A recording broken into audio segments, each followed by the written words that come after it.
மார்கழி நன்னாளில் ராப்பத்து பகல் பத்தில் ஸ்ரீரங்கநாயகனின் திருமார்பு தரிசனமே.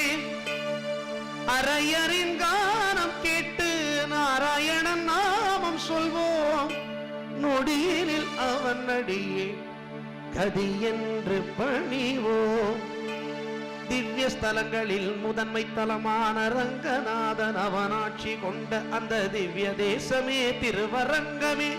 வாழ்ந்திடுவோம், வணங்கிடுவோம் வைணவம் காக்கும் நாயகனே. பூலோக வைகுண்டமே,